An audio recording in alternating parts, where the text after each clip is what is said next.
మీద ఆసీనులైనటువంటి నాయకులు, అట్లాగే అమరజీవి కామ్రేడు పర్సా సత్యనారాయణ గారి కుటుంబ సభ్యులు, ఈ శత జయంతి సభలో పాల్గొంటున్నటువంటి సోదరులు, సోదరిమణులు, పెద్దలు, శ్రేయోభిలాషులు, పత్రికా ప్రతినిధులు, మీడియా మిత్రులు, కామ్రేడ్స్, ముందుగా అందరికీ సిఐటియు తెలంగాణ రాష్ట్ర కమిటీ వైపు నుంచి మీ అందరికీ అభినందనలు, నమస్కారాలు. నాకంటే ముందు మాట్లాడినటువంటి ఈ జిల్లా కార్యదర్శి ఏజే రమేష్ గారు, అట్లాగే బ్రహ్మచారి గారు ఈ సభ యొక్క ఉద్దేశాన్ని వివరించారు. ఈ సభలో పాల్గొంటున్నటువంటి నాయకులు కానీ, వేదిక మీద ఉన్న నాయకులు కానీ, అట్లాగే పర్సా గారి గురించి మాట్లాడడం కానీ, ఈ తరం నాలాంటి వాళ్ళు మాట్లాడడం బహుశా నా వరకు నాకు సాహసోపేత చర్యగానే నేను భావిస్తూ ఉన్నాను. ఎందుకంటే పర్సా గారు 62లో చట్టసభల్లో ప్రవేశంతో ఎమ్మెల్యేగా ఉన్నారు. అప్పటికి నేను పుట్టి సంవత్సరం అయింది. అందుకని వారి గురించి, వారి ప్రస్థానం గురించి, వారి ఉద్యమ చరిత్ర గురించి, అందులో ఈ శత జయంతి ఉత్సవాల ముగింపు కార్యక్రమంలో ముందుగా నన్ను మాట్లాడమని చెప్పారు. సాంకేతికంగా నేను తెలంగాణ రాష్ట్ర కమిటీకి అధ్యక్షుడిగా ఉన్నాను కాబట్టి నాకు ఈ అవకాశం దక్కిందని నేను భావిస్తూ ఉన్నాను. నా అర్హతతోటి కాదని నేను అనుకుంటా ఉన్నాను. అందుకని పర్సా గారు మన ఉమ్మడి రాష్ట్రంలో, ఉమ్మడి తెలుగు రాష్ట్రాల్లో కార్మికోద్యమ నిర్మాతల్లో ముఖ్యులు, అట్లాగే కష్టజీవుల ఉద్యమాన్ని నిర్మించి సాయుధ పోరాటం నుంచి చట్టసభల వరకు, అట్లాగే కార్మికుల యొక్క సమస్యలు ప్రత్యక్షంగా అనుభవించి తెలుసుకున్నటువంటి ఒక నాయకుడు. గని కార్మిక ఉద్యమం నుంచి ఆయన జీవిత ప్రస్థానం ప్రారంభమై రాష్ట్ర అధ్యక్షులుగా, అఖిల భారత నాయకులుగా ఎదిగినటువంటి తీరు ఇప్పుడున్నటువంటి ఈ తరం కార్యకర్తలను అధ్యయనం చేయడానికి అదొక చరిత్ర. అందుకని ఆ చరిత్రను అధ్యయనం చేసి అనేక అంశాల నుంచి స్ఫూర్తి పొందాల్సినటువంటి అవసరం ఉంది. అందుకని మనందరం అనుకుంటాం సాధారణంగా జీవించాలి, సామ్యవాదం కోసం పనిచేయాలి అని. ఇది క్లాసులు విన్నప్పుడు, నాయకులు చెప్పినప్పుడు అర్థం కాకపోవచ్చు. కానీ కామ్రేడ్ పర్సా సత్యనారాయణ గారి జీవితాన్ని పరిశీలిస్తే తప్పనిసరిగా అది ఎట్లా ఉంటుందో మనందరికీ కూడా అర్థమయ్యేటువంటి జీవితాన్ని, ఆయన అట్లాంటి ఉద్యమ ప్రస్థానాన్ని నిర్వహించారని చెప్పేసి మనందరం కూడా అర్థం చేసుకోవాలి. ఆయన ప్రారంభించినటువంటి కార్మికోద్యమం, ట్రేడ్ యూనియన్ ఉద్యమము మారిన పరిస్థితులలో, అంటే శాస్త్ర సాంకేతిక రంగంలో వచ్చినటువంటి మార్పులు కానీ, ఉత్పత్తిలో వచ్చినటువంటి మార్పులు కానీ, యజమానులు కార్మికుల సంబంధాలలో వచ్చినటువంటి మార్పులు కానీ పెద్ద ఎత్తున కూడా ఇవాళ మారి గత పరిస్థితులు లేని ఒక కొత్త పరిస్థితులను మన ముందు సృష్టించి ఇవాళ కార్మికోద్యమానికి, ట్రేడ్ యూనియన్ ఉద్యమానికి కూడా కొత్త సవాళ్ళు కూడా మన ముందు పెట్టినటువంటి పరిస్థితి. కాబట్టి ఆనాడు ఉన్నటువంటి పరిస్థితుల్లో వారి యజమానుల యొక్క దోపిడీకి వ్యతిరేకంగా కార్మికులను సంఘటితం చేయడం, అట్లాగే సంఘాలని నిర్మించడం అనేటువంటిది ట్రేడ్ యూనియన్ ఉద్యమాన్ని పరిశీలించినప్పుడు అది చాలా ముఖ్యమైనటువంటి విషయంగా మన ముందుకు వస్తుంది. ఈరోజు ట్రేడ్ యూనియన్ల గురించి మాట్లాడాలంటే ఒక కరపత్రం వేయొచ్చు, లేకపోతే సమావేశం పెట్టవచ్చు. కానీ పర్సా గారి జీవిత చరిత్ర చదివితే ఆ రోజు ట్రేడ్ యూనియన్ నిర్మించాలి అని అంటే రహస్యంగా ఒక వ్యక్తి నుంచి ఇంకొక వ్యక్తికి మాట్లాడుతూ ట్రేడ్ యూనియన్ పనిచేయాల్సినటువంటి పరిస్థితి. అంటే ఒక వ్యక్తితో మాట్లాడిన విషయం పక్క వ్యక్తికి తెలియకుండా ట్రేడ్ యూనియన్ నిర్మించాలి అని అంటే ఎంత కష్ట సాధ్యమో ట్రేడ్ యూనియన్ రంగంలో పనిచేస్తున్నటువంటి నాయకులకు, కార్యకర్తలకు బహుశా మనం ఇప్పుడు దాన్ని ఊహించుకుంటేనే ఎంత కష్టమో మనకు అర్థమవుతా ఉంది. అట్లాంటి పరిస్థితులలో వారు సింగరేణిలో యూనియన్ నిర్మాణానికి మరి వారు చేసినటువంటి కృషి, ఈ రోజు ఉన్నటువంటి నాయకత్వం మనందరం కూడా అధ్యయనం చేసి నేర్చుకోవాల్సినటువంటి అనేక అంశాలు ఉన్నాయి అనేటువంటిది మనం అర్థం చేసుకోవాలి. అట్లాగే ఒక ట్రేడ్ యూనియన్ నాయకుడు కార్మికులకు ఎట్లా అందుబాటులో ఉండాలి, అట్లాగే ఒక ట్రేడ్ యూనియన్ నాయకుడు ఈరోజు చెప్తున్నాం యూనియన్ నాయకులు అని అంటే పైనుండి ఎక్కడి నుంచో వచ్చి ట్రేడ్ యూనియన్లో నాయకులు అవడం కష్టం అని చెప్పేసి చెప్తున్నాం. స్వతహాగా ఒక కార్మికుడిగా ఉంటూ కార్మికుడి యొక్క కష్ట సుఖాలు తెలుసుకొని యజమానుల యొక్క వారి యొక్క దోపిడీ కానీ, అణిచివేత కానీ, దౌర్జన్యం కానీ ఏ రూపంలో ఉంటుందో తెలుసుకొని అక్కడి నుంచి యూనియన్ల నిర్మాణం చేసుకుంటూ పైకి రావడం అనేటువంటిది అది ట్రేడ్ యూనియన్ ఉద్యమానికి ఎంతో ఉపయోగకరమైనటువంటి అంశం. అట్లాంటి నాయకుల్లో వరుస గారు అగ్రగణ్యులు. వారు ఆ రకంగా ఒక ఎంప్లాయీగా, కార్మికుడిగా జీవితాన్ని ప్రారంభించి మరి ఆ రకంగా రాష్ట్ర అధ్యక్షుడిగా వచ్చినటువంటి వ్యక్తి. అందుకని ఇలాగ అనేక విషయాలు ఈరోజు మనం వారి జీవిత చరిత్ర నుంచి స్ఫూర్తి పొందాల్సినటువంటి పరిస్థితి. అట్లాగే ఇవాళ కొత్తగూడెం జిల్లా కమిటీకి కూడా రాష్ట్ర కమిటీ నుంచి మేము అభినందనలు, శుభాకాంక్షలు తెలియజేస్తా ఉన్నాం. ఎందుకంటే ఈ 100 జయంతి ఉత్సవ ముగింపు సభ హైదరాబాద్లో పెట్టాలా లేకపోతే కొత్తగూడెంలో పెట్టాలా అని చెప్పి కూడా మేము రాష్ట్ర కమిటీలో చర్చ ఆఫీస్ బేరల్లో జరిగినప్పుడు వారి ఉద్యమ ప్రస్థానం ప్రారంభమైనటువంటి ఈ ప్రాంతంలోనే ఈ 100 జయంతి సభ జరపడం సమున్నతంగా ఉంటుంది, సముచితంగా ఉంటుందని చెప్పేసి కూడా మేము భావించి ఆ బాధ్యత జిల్లా కమిటీకి ఇచ్చాము. వారు ఆ రకంగా ఈ కార్యక్రమాన్ని నిర్వహించినందుకు CI2 తెలంగాణ జిల్లా కమిటీ రాష్ట్ర కమిటీ వైపు నుంచి వారికి అభినందనలు, కృతజ్ఞతలు తెలియజేస్తా ఉన్నాం. ఇక ఇప్పుడున్న సమకాలీన పరిస్థితిని మనం అర్థం చేసుకుంటే ఇవాళ దేశంలో అమలు జరుగుతున్న, ప్రపంచంలో అమలు జరుగుతున్నటువంటి విధానాల గురించి మనం అర్థం చేసుకుంటే ఇవాళ కార్మిక వర్గం చాలా ఇబ్బందుల్లో ఉన్నటువంటి పరిస్థితి ఉంది. యజమానుల యొక్క దోపిడీ, యజమానుల యొక్క అణిచివేత అన్నది పైచేయి సాధించినటువంటి పరిస్థితి ఇలా ప్రపంచ పరిణామాలలో మనకు అర్థమవుతా ఉంది. ప్రత్యేకించి మన దేశంలో ఇవాళ సరళీకరణ విధానాలు ప్రారంభమైనటువంటి 1991 తర్వాత చూస్తే మరి ఇప్పటి వరకు అనేక మార్పులు చోటు చేసుకుంటున్న పరిస్థితి మనం గమనిస్తున్నాం. ఇవాళ యజమానుల యొక్క డిమాండ్ ఏమిటి? ఒకప్పుడు కార్మిక సంక్షేమం గురించి మాట్లాడారు.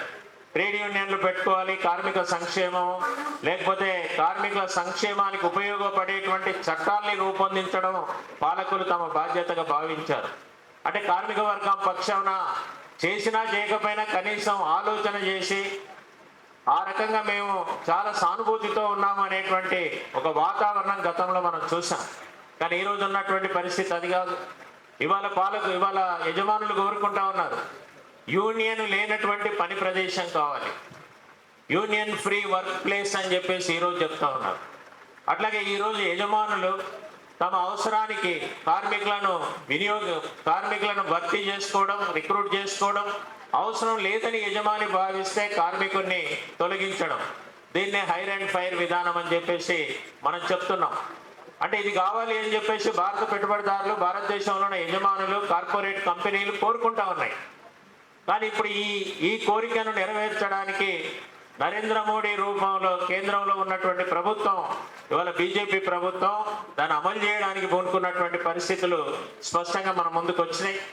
అందుకే ఇవాళ ట్రేడ్ యూనియన్ ఉద్యమం చాలాసార్లు చెప్తా ఉంది, ఎన్నో సంవత్సరాలు బ్రిటిష్ కాలంలో పోరాడి సాధించుకున్నటువంటి ట్రేడ్ యూనియన్ చట్టము, లేదా పారిశ్రామిక వివాదాల చట్టము, బోనస్ చట్టము, ఈఎస్ఐ చట్టము, అట్లాగే వేతనాల చెల్లింపు చట్టము, ఇట్లాంటి అనేక కార్మిక చట్టాలు అవి పూర్తి స్థాయిలో కార్మికులకు ఉపయోగపడుతున్నాయని కాదు, కానీ ఎంతో కొంత ఉపశమనం కలిగిస్తున్నటువంటి చట్టాలు.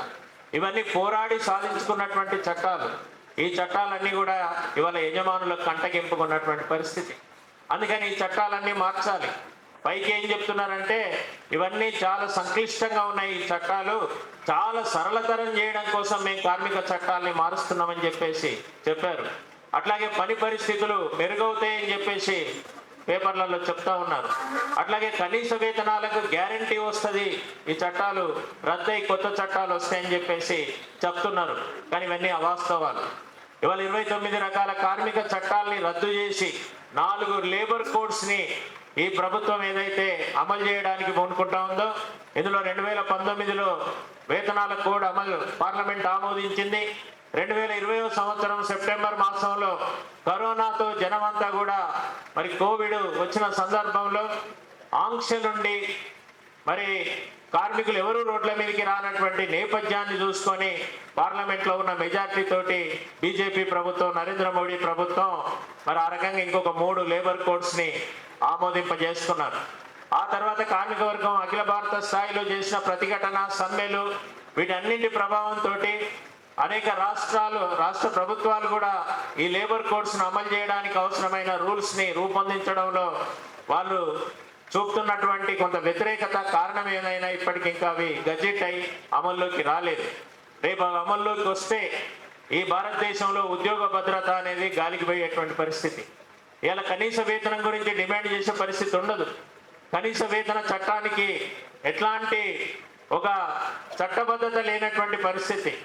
అట్లాగే ఇవాళ ఈఎస్ఐ, పిఎఫ్ లాంటి గ్యారెంటీ కంపల్సరీగా తప్పనిసరి పరిస్థితుల్లో అమలు చేయాల్సిన పరిస్థితి కాదు. ఇవాళ పని గంటల గురించి 8 గంటల పని దినం కోసం మరి కార్మిక వర్గం చారిత్రాత్మకంగా పోరాడి ప్రాణత్యాగం చేసినటువంటి మేడే చరిత్ర మనందరికీ తెలుసు. కానీ ఈరోజు 12 గంటల పని కావాలి అని చెప్పేసి బాటంగానే యజమానులు డిమాండ్ చేస్తున్నటువంటి పరిస్థితి. ఇవాళ ఇన్ఫోసిస్ నారాయణమూర్తి లాంటి ఓ కార్పొరేట్ సంస్థ అధిపతి బహిరంగంగా చెప్తున్న 72 గంటలు వారానికి పనిచేయాల్సిందే అని చెప్పేటువంటి పరిస్థితి. అంటే ఏ పని 8 గంటల పని దినం కోసం వీరోచితంగా కార్మిక వర్గం పోరాడిందో ఇవాళ 8 గంటల పని పోయి 12 గంటల పని తీసుకురావాల్సినటువంటి పరిస్థితులు మన ముందు కనబడతా ఉన్నాయి. అందుకని ఇప్పుడు కార్మిక వర్గం ఆలోచించాలి. అట్లాగే 100 మంది దాటిన కంపెనీ ఏదైనా మూసేయాలన్నా ఆ సంస్థను మరి అక్కడ దాన్ని రిట్రెంచ్మెంట్ చేయాలన్నా, కార్మికుడిని తొలగించాలన్నా సంబంధిత ప్రభుత్వాల అనుమతి అని చెప్పి ప్రస్తుతం కొంత రక్షణ ఉంది. ఇవాళ దాన్ని 300కు పెంచారు. 300 లోపు ఉన్నటువంటి సంస్థలో ఉన్న వాళ్ళని ఎవరినైనా ప్రభుత్వ అనుమతి లేకుండా తొలగించవచ్చు అని అంటే ఇక కార్మికుడికి ఉద్యోగ భద్రత అనేటువంటిది కాగితాల మీద కూడా ఉండే పరిస్థితి లేనటువంటి పరిస్థితి. అందుకని ఇప్పుడు కార్మిక వర్గం ఆలోచించాలి. ఇప్పుడు పర్సా గారి యొక్క పోరాట పటిమ, పర్సా గారి యొక్క త్యాగము, పర్సా గారు ఏ మార్గాన్ని అయితే ప్రయాణం చేశారో ఆ మార్గంలో ఇవాళ నడుం బిగించి ప్రయాణం చేయాల్సినటువంటి అవసరం ఇవాళ భారతదేశంలో ఉండేటువంటి కార్మిక వర్గానికి ఇవాళ ముందుకు వచ్చింది అనేటువంటిది స్పష్టంగా మనందరం కూడా గమనించాల్సినటువంటి పరిస్థితి. అందుకని ఇవాళ పర్సా సత్యనారాయణ గారు ఏ ఆశయ సాధన కోసం అయితే ఆయన యావత్ జీవితాన్ని అంకితం చేశారో ఇవాళ ఆ పరిస్థితులు ఇంకా జటిలమైనవి. చట్టబద్ధమైనటువంటి హక్కులు కూడా లేనటువంటి పరిస్థితి వస్తుంది. ఇప్పుడు కార్మిక వర్గం ముందున్నది ఒకటే, తెగించి పోరాడమా లేకపోతే తల వంచి బానిసగా పనిచేయడమా. ఇవాళ తల వంచి బానిసగా పనిచేయడం కాదు, తెగించి పోరాడదాం. తెగించి పోరాడితే విజయం మనదే అనేటువంటి ఈ ఉత్సాహాన్ని, ఈ చైతన్యాన్ని ఇవాళ కార్మికుల్లో నింపాల్సినటువంటి అవసరం ఉంది. అందుకని పర్సా గారు ఆయన రాష్ట్ర అధ్యక్షులైనా చాలా చిన్న చిన్న విషయాల పట్ల శ్రద్ధతో పనిచేశారు అనేది అనేక మంది సమకాలీకులు ఉన్నారు. వారు చెప్తారు చాలా విషయాలు ఉంటాయి. కానీ పర్సా గారు ఒక కార్యకర్త గురించి గుర్తుపెట్టుకొని ఆయన రాస్తున్న ఉత్తరాలు ఇప్పుడు మనం ఇక్కడ చూసాం ఫోటో ఎగ్జిబిషన్లో. అట్లాంటి ఉత్తరాలు అనేక ఉత్తరాలు స్వీకరించిన వాడు. పర్సా సత్యనారాయణ గారు సీనియర్ నాయకులుగా ఉంటే మేము ట్రేడ్ యూనియన్ ఉద్యమం ఓనమాలు నేర్చుకునేటువంటి దశలో మరి నేను స్వయంగా పనిచేస్తున్నటువంటి ఒక సంస్థ మొదటి మహాసభకి వారు ముఖ్య అతిథిగా వచ్చారు. ఆనాడు పటంచెరు ప్రాంతం అంతా కూడా హైదరాబాద్ నగర కమిటీలో భాగం. వారు చెప్పారు మాకు, మీరు హైదరాబాద్ నగరంలో ఇటువైపు నుంచి దక్షిణం వైపు నుంచి పడమర వైపు నుంచి మీరు ప్రయత్నం చేయండి ఈ ఉమ్మడి మెదక్ జిల్లాలో కార్మికోద్యమాన్ని నిర్మించడానికి. మేము అట్నుండి తూర్పు వైపు నుండి, తూర్పు వైపు అంటే ఉమ్మడి మెదక్ జిల్లాకు సరిహద్దు వరంగల్ జిల్లా అవుతుంది. అందుకని వరంగల్ జిల్లా ఉద్యమాన్ని ఉపయోగించుకొని మేము ఉమ్మడి మెదక్ జిల్లాలో ప్రవేశిస్తామని చెప్పి మాకు 1985లో మొదటి ఒక యూనియన్ మహాసభలో వారు ఉపన్యాసం చేసి వెళ్ళారు. ఆ తర్వాత ఎప్పుడు కలిసినప్పుడల్లా అడిగేవారు, నేను మీకు మొదటి మహాసభలో వచ్చి మేము తూర్పు వైపు నుంచి ప్రవేశిస్తున్నాము, కానీ మెదక్ జిల్లాలో తూర్పు వైపు నుంచి ప్రవేశం సాధ్యం కావట్లేదు, పడమటి వైపు నుంచి మీరు ఏదైతే ప్రవేశం చేశారో మీరు తూర్పుకు జైత్రయాత్రను పూర్తి చేయండి అని చెప్పేసి అట్లా ఉత్సాహపరిచినటువంటి పరిస్థితి. అట్లాంటి ఉమ్మడి మెదక్ జిల్లాలో అన్ని మండలాలలో కూడా CI2 కమిటీలు ఏర్పడి అన్ని మండలాలలో CI2 ఏర్పడ్డది అనే వార్త ఆయన ఎంతో ఉత్సాహపరిచినటువంటి పరిస్థితి. చాలా సంతోషంగా ఇట్లాంటి ఉద్యమాలు నిర్మించడం ద్వారానే భారతదేశంలో కార్మిక వర్గాన్ని ఐక్యం చేస్తామని చెప్పి ఆయన చెప్పినటువంటిది మేము ఇప్పటికీ మర్చిపోలేము. అట్లాగే ఆయన ఆ రోజు ఉన్నటువంటి CI2 మాసపత్రిక కార్మిక లోకం, ఆ కార్మిక లోకాన్ని ప్రతి కార్మికుడికి అందించాలి అని ఆయన ఒక లక్ష్యంగా చెప్పేవారు. మేము పనిచేస్తున్న సంస్థలో ప్రతి కార్మికుడికి కార్మిక లోకం అందించేటువంటి పరిస్థితి తీసుకొచ్చినప్పుడు ఇగో ఈ ఆదర్శాలు అన్ని చోట్ల ముందుకు పోవాలని చెప్పి వెన్నుదట్టి ఉత్సాహపరిచినటువంటి పరిస్థితి. అంటే కొత్తగా వచ్చే కార్యకర్తలు ఉద్యమంలో వాళ్ళు చేస్తున్నటువంటి చిన్న చిన్న పనులను కూడా అభినందించడం ద్వారా, ఉత్సాహపరచడం ద్వారా వాళ్ళలో ఆత్మవిశ్వాసాన్ని పెంపొందించడం అనేటువంటిది మనం ఆ తరం నాయకత్వం నుంచి నేర్చుకోవాల్సినటువంటి అవసరం ఉంది. కాబట్టి ఆయన చేసినటువంటి అశేష త్యాగాలు చివరికి వారు వృద్ధాప్యంలో ఏలూరులో వారి కుమార్తె దగ్గర ఉన్న రోజు మేము ఒకరోజు ముందు, వారు చనిపోవడానికి ఒకరోజు ముందు మేము రాష్ట్ర నాయకత్వం వెళ్ళాము. అప్పటికే రాష్ట్ర విభజన జరిగింది. మేము ఇక్కడి నుంచి తెలంగాణ నాయకత్వంగా వారిని పరామర్శకు వెళ్ళినప్పుడు గుర్తుపట్టనట్టుగా ఆయన మాతో అట్లా చూసి కళ్ళ నీళ్లు పెట్టుకున్నటువంటి ఒక పరిస్థితి ఇప్పటికీ మర్చిపోలేదు. మేము హైదరాబాద్ చేరుకున్నాం, ఆయన మరణ వార్త తెలుసుకోవాల్సిన పరిస్థితి, చాలా బాధాకరమైన పరిస్థితి. కాబట్టి నాయకులు పుట్టడం, చనిపోవడం, మనుషులు పుట్టడం, చనిపోవడం ప్రకృతిలో సహజమైంది. కాబట్టి ప్రకృతి తన ధర్మాన్ని తను నిర్వర్తిస్తుంటుంది. కానీ ఆ నాయకుడు జీవిత కాలంలో సాధించిన విషయాలు రాబోయేటువంటి తరానికి ఆయన అందిస్తున్నటువంటి విలువైనటువంటి విషయాలే సదా గుర్తుంటాయి అని చెప్పేసేది మనం ఆలోచించాలి. అందుకని దోపిడీ ఉన్నంత కాలం ఎర్రజెండా ఉంటుంది, దోపిడీ ఉన్నంత కాలం పోరాటం ఉంటుంది. పోరాటం ద్వారా మాత్రమే దోపిడీని అంతం చేయగలుగుతాం. మానవ చరిత్రకి ఇంకొక మార్గం లేదు. అట్లాంటి చరిత్రలో మరి సాయుధ పోరాటం నుంచి చట్టసభల వరకు ట్రేడ్ యూనియన్ రంగంలో అనేక విలువైనటువంటి అంశాలని పర్సా గారు మన ముందు ఉంచారు. ఇప్పుడున్నటువంటి సమకాలీన పరిస్థితులలో మనం వాటన్నింటిని కూడా అధ్యయనం చేసి ఇప్పుడు అమలు చేస్తున్నటువంటి సరళీకరణ విధానాలు, ఈ సరళీకరణ విధానాల వల్ల వస్తున్నటువంటి అసంతృప్తిని పక్కదారి పట్టేయడానికి ఈరోజు భారతదేశంలో ఉన్నటువంటి పాలకులు, ఈరోజు కార్పొరేట్లు కలిసి ఆడుతున్నటువంటి నాటకమే ఇవాళ మతాల పేరుతోటి చిచ్చు పెట్టి ప్రజల్ని చీల్చేటువంటి కార్యక్రమం కూడా మనం చూస్తున్నాం. అందుకని కార్పొరేట్ మతతత్వ విధానాలు ఇవాళ ఒక ప్రమాదకరమైన ఈ ఆర్థిక వ్యవస్థ కానీ, మన దేశానికి కానీ, మన ఉద్యోగ భద్రత లేనటువంటి పరిస్థితికి కానీ మనం కారణమైనప్పుడు ఇంకా తెగించి పోరాడాల్సినటువంటి అవసరం ఉంది. ఇవాళ చాలా మంది చెప్తున్నారు దేశం బ్రహ్మాండంగా అభివృద్ధి అయిందండి. నరేంద్ర మోడీ భాషలో చెప్పాలంటే 2014లో సేవకుడు అయ్యాడు, 2019లో మరి చౌకీదార్ అయ్యాడు, 2024 వచ్చేప్పటికీ దేవుడు అయ్యాడు. ఆయన నేను దేవుడే పంపించాడని చెప్తున్నాడు. ఇక దేవుడు పంపించిన ఆయన ఏ మాట అన్నా కూడా అది అపవిత్రమైపోతుంది. దేవుణ్ణి తిట్టకూడదు కదా. అంటే ప్రజల మనసులు ఎటువైపు పోతున్నాయి అనేటువంటిది మనం ఆలోచన చేయాలి. మరి ఇవాళ భారతదేశంలో నిరుద్యోగం పరిస్థితి ఏంటి? 10% పెరిగింది. ఇవాళ ఆకలి, అన్నిటికంటే ఆకలిని లేకుండా ఆకలిని దూరం చేయగలిగినప్పుడు అది నిజమైనటువంటి అభివృద్ధి అనుకుంటాం. 125 దేశాలని పరిశీలిస్తే భారతదేశం 111వ స్థానంలో ఉంది. అంటే బంగ్లాదేశ్ కంటే, శ్రీలంక కంటే, భూటాన్ కంటే కూడా మనం ఇవాళ వెనుకబడిపోయినటువంటి పరిస్థితి ఉంది అని అంటే మరి సంపద పెరుగుతూ ఉంది, అదే సందర్భంలో పేదరికం కూడా పెరుగుతూ ఉంది. 2 రకాల భారతదేశాలు నిర్మించబడుతున్నాయి. సంపన్నుల వ్యవస్థ, సంపన్నులకు అన్ని అవకాశాలు కలిగినటువంటిది కొంతమంది అనుభవిస్తూ ఉంటే, పేదరికంలో ఉండి నిత్య దారిద్ర్యంలో ఉండి నిరంతరం దోపిడీకి గురవుతుండేటువంటి జనం ఇంకొక వైపు ఉండేటువంటి పరిస్థితి మారలేదు. కాబట్టి పర్సా గారు ఏ ఆశయ సాధన కోసం అయితే పోరాడారో ఆ ఆశయ సాధన ఇంకా బలంగా, ఇంకా లోతుగా, ఇంకా పట్టుదలగా ఈ తరము మనందరం కూడా అట్లాంటి ఆశయ సాధన కోసం ఐక్య ఉద్యమాల్ని, ఐక్య పోరాటాలని నిర్మించాల్సినటువంటి అవసరం ఉంది. సిఐటియు ఈ విధానాలకు వ్యతిరేకంగా దేశవ్యాప్తంగా తను పోరాడుతూనే తనలాంటి సంఘాలన్నింటినీ కలిపి ఒక వేదిక మీదకి తీసుకొచ్చి అట్లాంటి ఐక్య పోరాటాలు చేయడానికి ముందు భాగానుంది. అట్లాంటి సిఐటియులో సభ్యులుగా ఉన్నందుకు, నాయకులుగా, కార్యకర్తలుగా పనిచేస్తున్నందుకు మనందరం కూడా చాలా సీరియస్గా ఆ కర్తవ్య నిర్వహణలో మనం ఇంకా ముందుకు సాగాల్సినటువంటి బాధ్యత చరిత్ర మన మీద ఉంచింది. ఆ రకంగా ముందుకు సాగడానికి పర్సా గారి శత జయంతి ఈ ఉత్సవం తప్పనిసరిగా మనందరికీ ఉపయోగపడుతుందని చెప్పి నేను భావిస్తూ ఈ కార్యక్రమంలో పాల్గొని మాట్లాడడానికి అవకాశం కల్పించినటువంటి నిర్వాహకులకు, జిల్లా నాయకత్వానికి, పాల్గొన్నటువంటి సోదరులకు అందరికీ కూడా నేను మరొకసారి విప్లవ ధన్యవాదాలు తెలియజేస్తూ, జోహార్ కామ్రేడ్ పర్సా సత్యనారాయణ గారు, సాధిస్తాం కామ్రేడ్ పర్సా సత్యనారాయణ గారి ఆశయాలను. ధన్యవాదాలు కామ్రేడ్.